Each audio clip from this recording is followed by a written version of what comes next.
145편 2절로 5절 말씀입니다.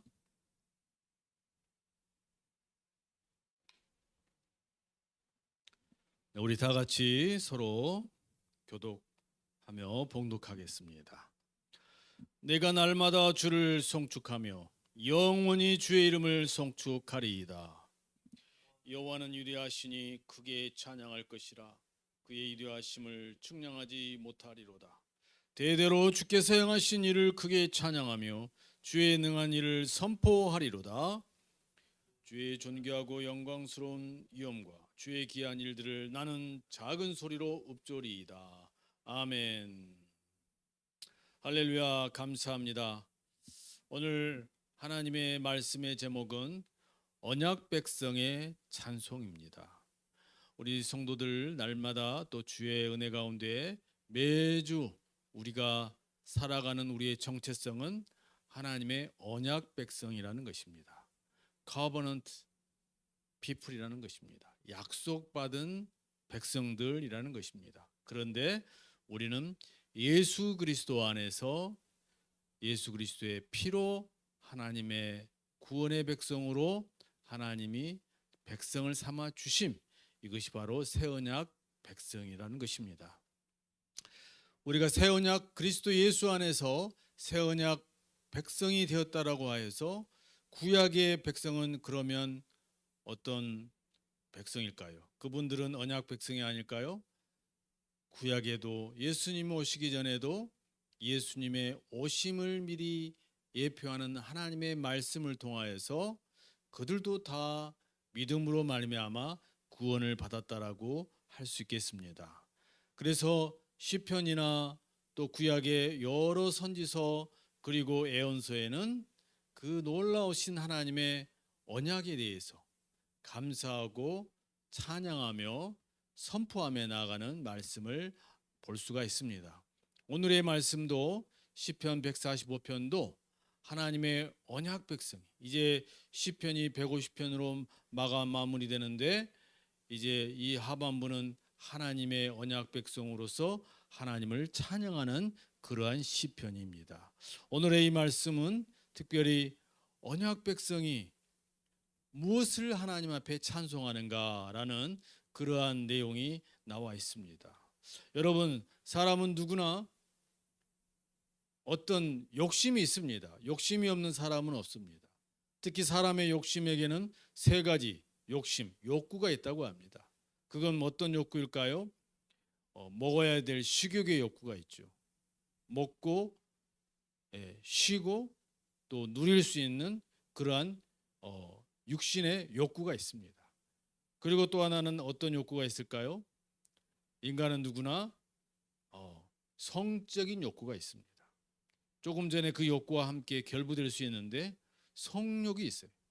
이건 태어날 때부터 인간이 누구나 가지고 태어나는 것인데 이 성욕은 나쁜 게 아닙니다.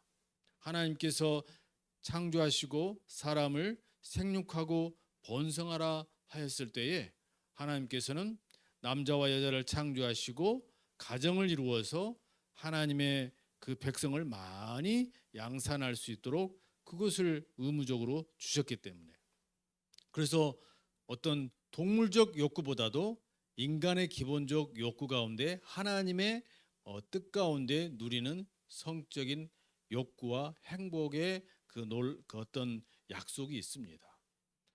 일반적으로 보면은 인간은 식욕, 성욕 이런 것이 있다라고 할 수 있지만 성경적인 관점에서는 하나님께서 너희가 먹든지 마시든지 무엇을 하든지 하나님께 영광을 올리라 그러셨고, 그리고 남자가 독차하는 것이 좋지 못하니 돕는 배필을 만들었다고 해서 하나님께서 남자에게는 갈빗뼈를 취하여 하와를 만들어서 그래서 돕는 배필이 가정을 이루었다라는 것이죠. 그래서 하나님의 백성들, 하나님의 그 언약 백성들은 하나님 안에서 먹고 마시고 가정을 이루어 생육하고 번성할 자연적인 욕구가 있습니다. 그러나 첫사람 아담의 범죄로 인하여서 이 자연스러운 거룩한 욕구가 타락으로 말미암아서 어떤 욕구가 되었습니까?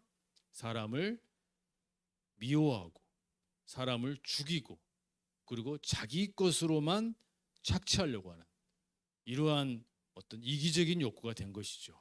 예. 먹고 행복을 추구하고 가정을 누리고 또 성적인 욕구를 만족하는 이런 모든 것들은 이기적인 게 아닙니다. 이것들은 하나님의 언약 백성의 관점에서 배려하고 또 하나님께서 주시는 자연스러운 어떤 사랑과 배려와 그리고 섬김의 그러한 행위라고 할 수 있겠죠. 그래서 그리스도인들은 이러한 욕구가 일반인 세상들과는 다른 것입니다. 그리고 또 하나 하나님께서 우리에게 인간들에게 주신 욕구는 명예의 욕구예요. 명예의 욕구. 명예는 뭡니까? 자기의 이름을 나타내려고 하는 것. 그리고 자기의 이름이 칭송을 받고 싶어 하는 것. 그리고 자기의 이름이 영화롭게 되는 것. 그래서 호랑이는 죽어서 가죽을 남기고 사람은 죽어서 이름을 남기다라는 말처럼 사람은 살았을 때에 어떤 자기의 명예와 자기의 이름에 대한 값을 높이려고 하는 게 있습니다. 그러나 이것도 일반적인 세상의 모든 욕구이지만 하나님 안에서 우리에게 주신 명예욕은 아닙니다. 하나님은 우리를 통해서 주시는 명예욕은 뭡니까? 모든 영광을 주께 올려드리며 이름도 빛도 없이 주님에게 그 모든 것들을 감사하면서 하나님 앞에서 쓰임받는 도구로 사용되는 그것을 우리 그리스도인들의 명예로 아는 것입니다. 나의 나된 것은 내가 아니요 오직 내 안에 계신 그리스도라 라고 하는 고백이 있는 것처럼 말입니다. 이처럼 사람은 누구나 위대함을 추구합니다. 그러나 여러분 인간은 언제나 한계가 있습니다. 결국 세상의 영웅도 권력자도 과학자도 시간이 지나면 다 잊혀지는 것입니다. 나폴레옹도 온 유럽과 그리고 이 남지중해를 정복을 하고 그랬죠. 나폴레옹도 유배되었다가 탈출해서 또 시도했지만 나폴레옹도 나중에 죽어서 잊혀진 것입니다. 히틀러도 마찬가지입니다. 반인도 범죄를 저질렀던 히틀러도 게르만 민족의 우수성을 증가하려고 전쟁을 일으켰지만 그도 다 쓸데없이 죽었습니다. 진시 황제도 죽었습니다.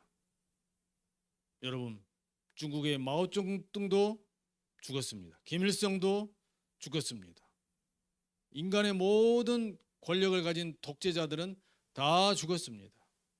인간은 그 독재와 권력을 통하여서 자기 위대함을 드러내려고 했지만 다 결국은 죽었던 것입니다. 인간은 한계가 있습니다. 며칠 전에 어디 화성인지 어디에 어떤 한 위성의 생물체의 어떤 요소인 한 흔적이 발견됐다고 과학계가 난리가 났습니다. 저는 그것을 가능성이 있다라고는 하지만 과학적으로 그러나 성경적으로는 전혀 저는 믿지를 못하겠습니다. 왜냐하면 성경에서는 이 지구에 하나님께서 태초 하나님이 천지를 창조하시고 이 지구를 중심으로 온 우주를 만드셨다고 믿기 때문입니다. 여러분 성경은 하나님을 어떤 분으로 소개하냐면 I am that I am 나는 스스로 있는 자라고 하셨고 여호와 그분은 스스로 위대하신 분이라고 소개하고 있습니다. 저는 오늘 그래서 이 언약 백성이 찬송하는 주제가 뭐냐면 스스로 자존하시는 위대하신 하나님 앞에서 우리가 무엇을 찬송해야 되는가라고 하는 것을 오늘 시편에서 말씀하고 있습니다. 여러분 위대한 자가 한번 생각해 보세요. 위대함에 대해서 위대함 자체가 위대함이죠.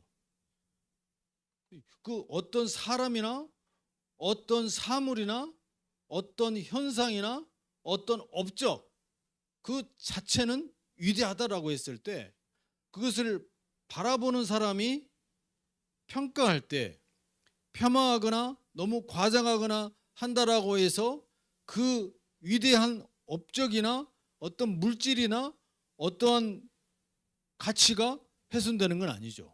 즉 다시 말하면 위대함 그 자체는 위대한 것이지, 위대함에 대하여서 사람이 어떤 편견이나 비하나 어떤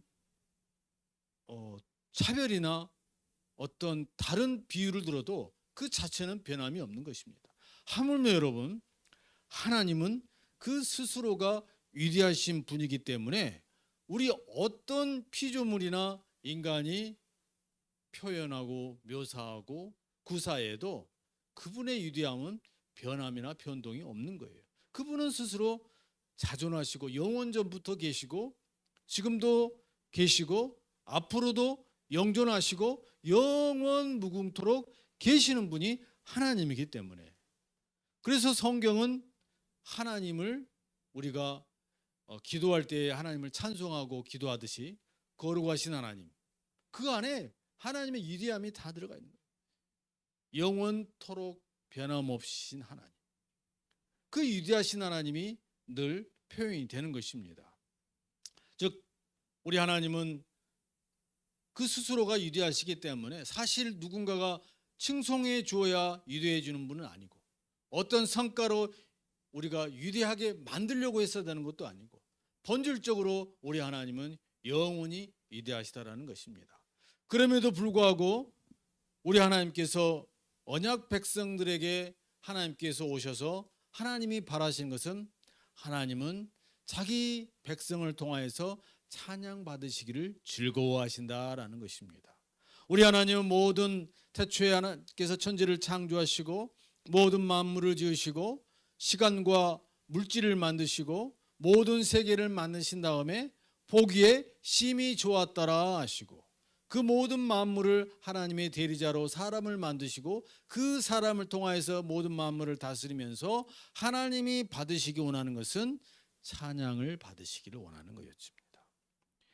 여러분, 그래서 우리가 모든 만물을 지금도 연구하고 모든 만물을 우리가 계속적으로 탐구할 때에 우리 믿는 그리스도인들은 그 먼지 하나에도 하나님의 놀라운 창조의 질서와 하나님의 창조의 법칙이 있다는 것을 믿게 되고 알게 되는 것입니다. 그리고 하나님께서 그 모든 물질, 그리고 모든 공기, 모든 원자, 작은 분자 하나하나까지라도 하나님이 지으신 세계를 반영하고 있기 때문에 그것을 과학적으로 하나님의 창조 세계에 맞도록 해석하는 것이 하나님께서 주신 우리에게 사명인데요. 여러분, 한 가지 우려스러운 것은 창조 과학, 일반 과학이 아닌 창조 과학에 대해서 일반인들이 너무 미신론적이다, 이 이성 세계에서 창조 과학은 받아들일 수 없다, 그래서 진화론만을 교과서에다가 내세우고 교과서를 반영하게 하고 시험도 그렇게 보게 하는 것, 이것은 학문의 자유를 침해하는 것입니다. 진리 추구의 자유를 침해하는 것입니다. 하나님 앞에서 우리는 이러한 창조 과학의 세계에 대해서 우리는 주저함없이 말할 수 있는 표현의 자유가 있는 것입니다. 여러분, 유럽과 모든 서양의 지식 체계가 왜 다 변질되고 타락했습니까? 하나님의 창조 과학에 대해서 너무나 기피하고 무시한 결과라고 할 수 있습니다. 여러분, 오늘 시편에서 하나님께서 언약 백성의 찬송에 대해서 오늘 이 말씀을 하고 있습니다. 하나님의 위대하심은 첫째로 조금 전에 말씀드린 것처럼 창조에 나타났습니다. 창세기 1장 1절에 태초에, in the beginning, 태초, 막 시작하였을 그 처음의 처음, 이 태초에 하나님이 천지를 창조했다라고 하고 있습니다. 여러분, 우리는 제가 기억이 잘 안 나는데 베레스 바라 엘로힘이라고 하는데, 태초 하나님이 천지를 창조하시니라 했을 때 이 태초, 그 순간에 하나님은 모든 만물의 원소와 재료와 질서를 만드시고, 그리고 하나님께서 첫째 날부터 다섯째 날, 여섯째 날까지 그 태초의 하나님이 창조의 재료를 통하여서 만물을 만드셨다는 것입니다. 우리도 하나님께서 예정 가운데 하나님께서 우리를 태어나게 하신 것이죠. 예. 그리고 여러분, 우리는 이 태초에, 역사의 처음 태초에 하나님이 천지를 창조한 것을 믿음으로 살아야 돼요. 믿으십니까?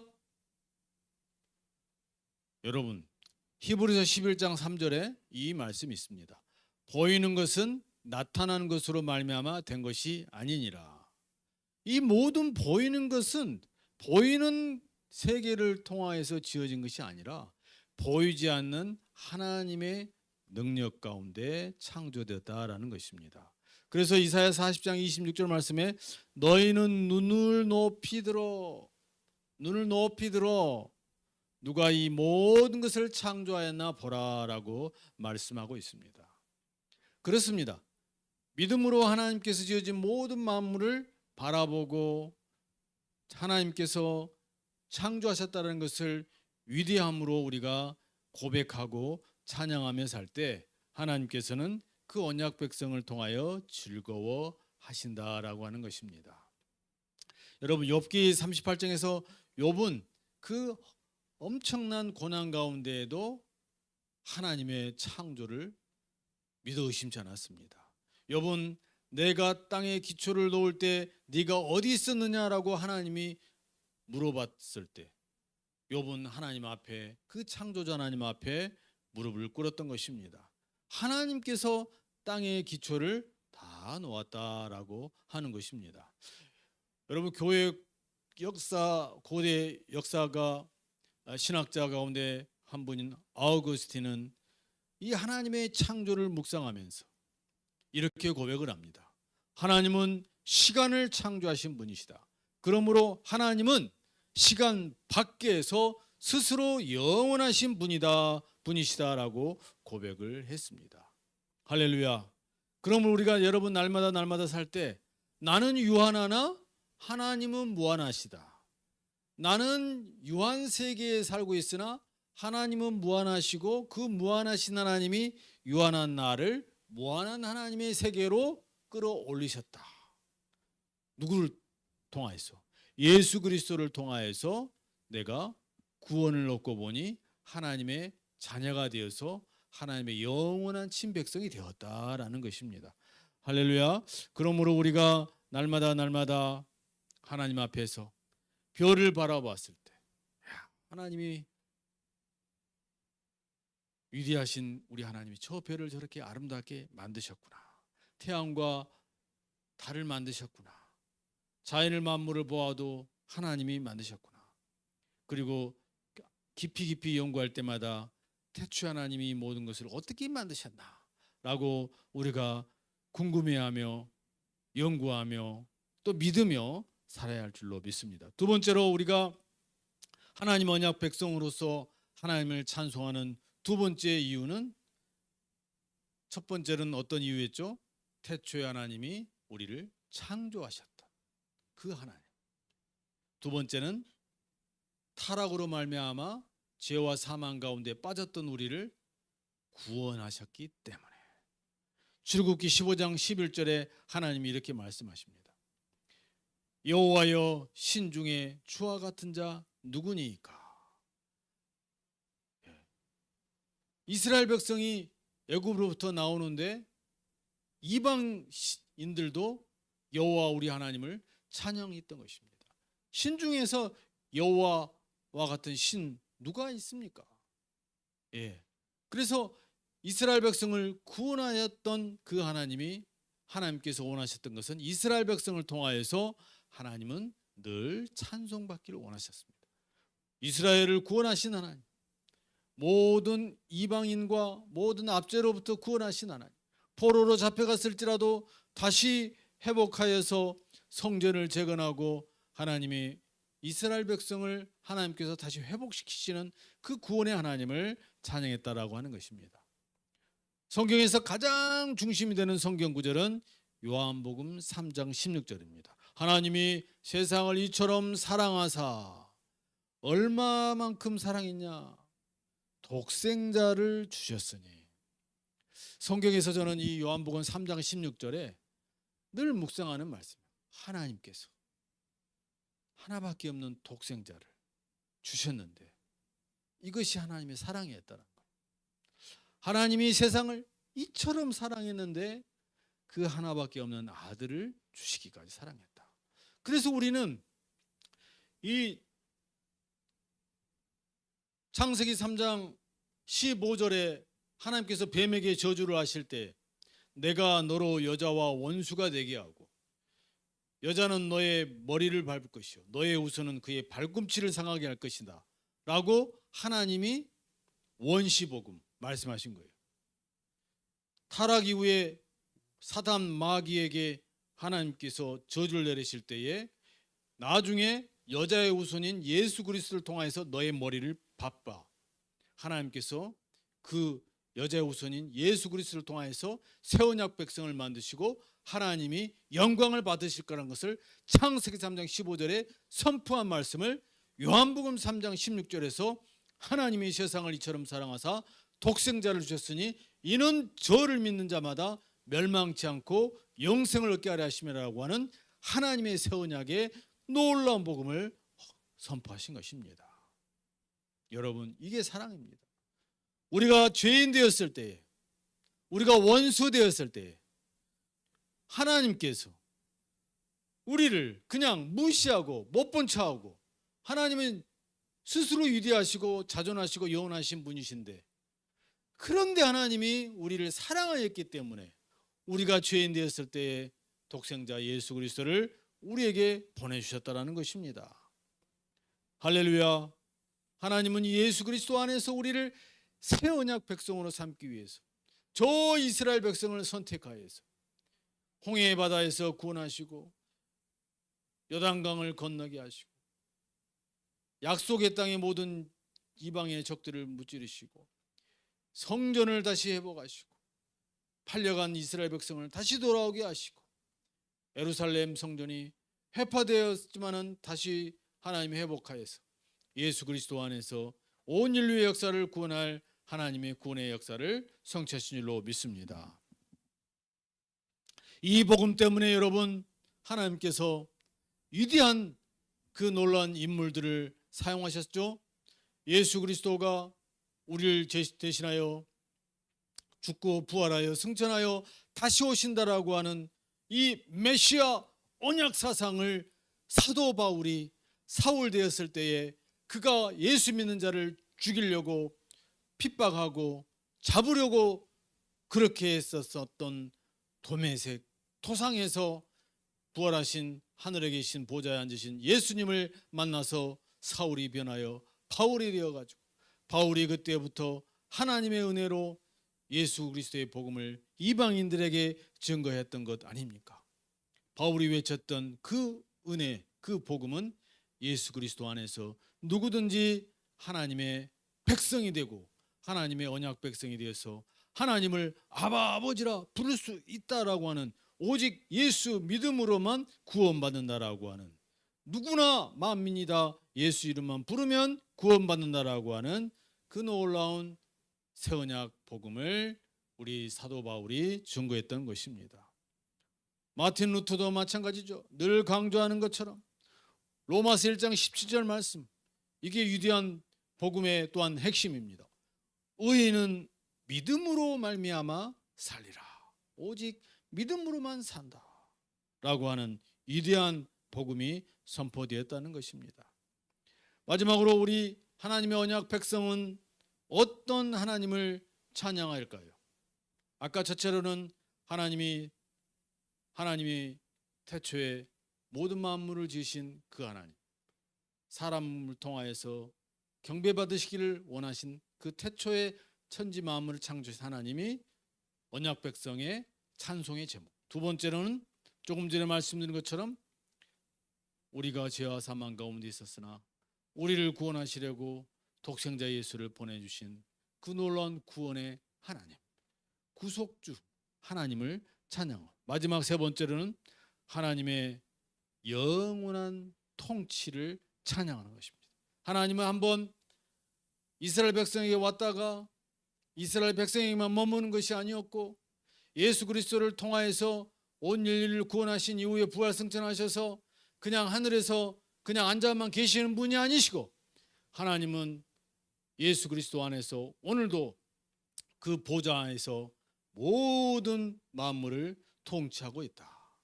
그래서 우리가 주기도문에 우리가 암송하는 것처럼 나라와 권세와 영광이 아버지께 영원히 있다라고 예수님이 기도문을 가르쳐 주지 않았습니까? 그렇습니다. 우리는 날마다 언약 백성으로서 하나님을 찬양할 때에 영원한 하나님의 통치, 영원한 통자, 예수 그리스도의 영원한 통치를 우리는 찬양하는 것입니다. 예, 여러분, 하나님은요 믿는 이들만을 통해서 찬양받으신 분이 아니고요, 구약의 느부갓네살 왕처럼 이방인도, 이 바벨론 왕도 하나님 여호와를 찬양하였습니다. 그의 권세는 영원한 권세요라고 찬양했던 것입니다. 고레스 왕도 마찬가지입니다. 마사의 고레스 왕도 야훼 하나님을 찬양하고 이스라엘 백성을 다시 고국으로 돌려보냈던 것처럼 하나님은 위대하십니다. 모든 이방인의 우상, 그 신들보다도 비교할 수 없게 위대한 것입니다. 여러분, 그래서 저 북한의 김일성, 김정일, 김정은 독재 왕국은 가장 기독교 성경의 이 예수 그리스도의 언약 사상과 하나님의 놀라운 이 예수 그리스도의 통치와 다시 오실 예수 그리스도의 이 놀라운 새 언약 성취를 두려워하는 것입니다. 북한 땅이 체제가 무너질 수밖에 없는 것이죠. 왜냐하면 기독교가 한번 성령이 임하셔서 들어가면은 놀라운 인간의 변화와 모든 삶의 변화와 사회가 변화되니까. 그래서 북한은 1945년 일제 해방으로부터 가장 먼저 북한 땅을 김일성이 소련 88 여단을 통하여서 들어와 가지고 하는 것이 기독교 장로와 목사들을 처단하고 숙청하는 거였습니다. 여러분, 우리가 복음 통일하는데 복음 통일 쉽지 않습니다. 왜 그럴까요? 북한의 주체 사상과 우상 숭배의 저 악한 통치가 존재하고 있어서는 절대 복음 통일이 이루어질 수 없습니다. 그러므로 우리는 어떻게 해야 될까요? 우리는 할 수 없으나 하나님의 나라와 권세와 영광이 그 땅 가운데 이루어지기를 예수님이 가르쳐준 기도문처럼 기도하고 그 길을 열어달라고 기도하는 거예요. 그냥 우리는 북한을 저주하고 북한 무너져라, 북한 붕괴해라, 그렇게 기도하는 것이 아니라 북한 땅에 하나님의 나라와 예수 그리스도의 복음이 선포되도록 그 땅 가운데 하나님이 임재하여 주옵소서. 이게 주님이 가르쳐준 기도예요. 그래서 우리는 내가 스스로 그 땅에 들어가지를 못하도 하나님의 방법으로 언젠가는 그 땅 가운데 하나님의 거룩한 성령의 복음이 들어가고 임재하여서, 쉽게 말하면 김정은도 회개할 수 있고 그 모든 북한 인권의 가해자들도 뉘우치고 회개할 수 있는 우리는 기회를 마련하여서 법으로는 심판하지만 영적으로는 회개하고 돌아오면 용서하고, 그리고 가해자가 피해자들에게 무릎을 꿇고 내가 잘못했다, 내가 이 북한의 악재, 이 독재에 의해서 나는 시킨 대로 했다라고 하는 고백을 하게 되면 우리는 그것을 정상 참작을 해서 우리가 그것을 법적인 처벌을 할 수가 있는 것이 아니겠습니까? 여러분, 그렇습니다. 북한에도 하나님의 나라가 임하여 북한 땅에도 하나님의 영원한 통치가 임하도록 우리는 기대해야 될 줄로 믿습니다. 반드시 그렇게 될 줄로 믿습니다. 여러분, 우리는 복음 통일의 사명이 있습니다. 그 복음은 어떤 복음입니까? 종교개혁자 루터와 칼빈처럼 리폼 신학사상, 성삼위 하나님을 믿고 예수 그리스도만이 구원받는다라는 복음주의 통일이, 그리고 예수 그리스도 안에서 하나님 나라가 이루어져서 그 땅 가운데 자유민주주의와 신앙의 자유가 이루어지는 그 땅이 되게 해야 될 줄로 믿습니다. 할렐루야. 하나님은 자존하시고 스스로 위대하신 분입니다. 말씀을 맺겠습니다. 우리 하나님 언약 백성에게 말씀하십니다. 내가 너희를 창조하였다. 그래서 우리 창조함을 받은 우리는 하나님의 창조함에 대해서 찬양하는 것입니다. 내가 너를 구원하였다. 그래서 우리는 날마다 그 구원의 하나님 예수 그리스도를 노래하는 것입니다. 내가 너를 영원히 통치하고 내가 너를 떠나지 아니하리라고 하는 영원 통치의 믿음을 가지고 우리는 살아야 하는 것입니다. 저는 최근에 BMW를 타고 다닙니다.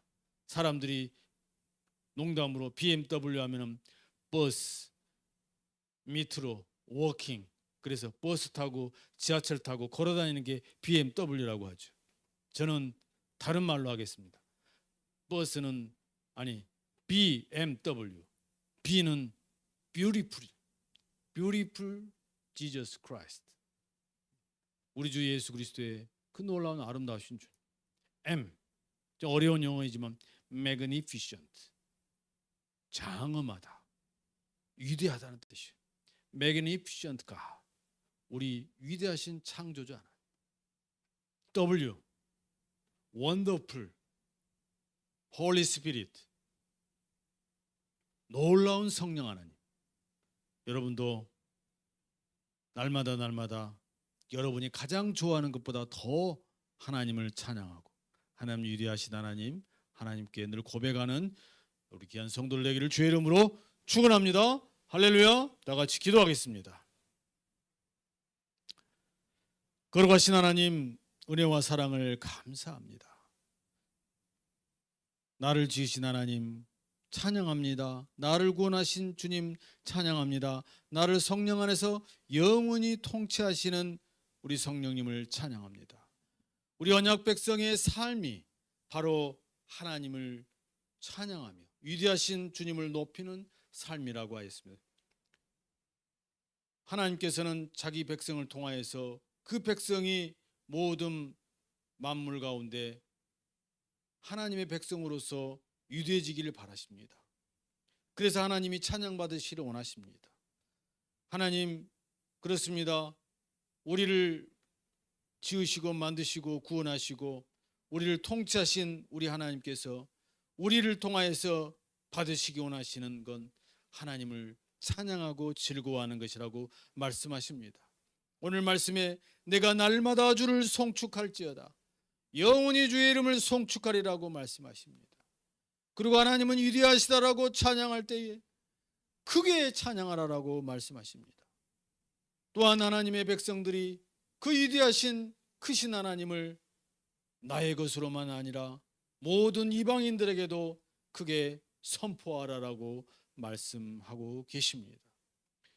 그렇습니다. 아름답고 놀랍고 큰 능력이 많으신 우리 하나님을 우리가 날마다 찬양하며 주의 영광스러운 그 위엄 앞에, 또 앞으로도 위대하시고 기적적인 일을 행하실 주님 앞에 묵상하며 찬양하며 읊조리며 날마다 주를 섬기며 나아가는 우리 귀한 성도들 되게 하여 주시옵소서. 새 언약 백성으로 하나님 앞에 복의 복을 누리는 우리 귀한 백성 되게 하여 주시고, 속히 저 북녘 땅에도 하나님의 놀라운 위대하심과 장엄하심과 광대하심이 선포되며 예수 그리스도의 복음이 편만하게 그 땅 가운데 마을마다 집집마다 증거되게 하여 주옵시고, 성령의 놀라우신 통치가 우리 북녘 땅의 한반도에 이루어지도록 역사하여 주시옵소서. 이 모든 말씀 예수님의 이름으로 기도드리옵나이다. 아멘. 할렐루야. 오늘 우리 하나님 말씀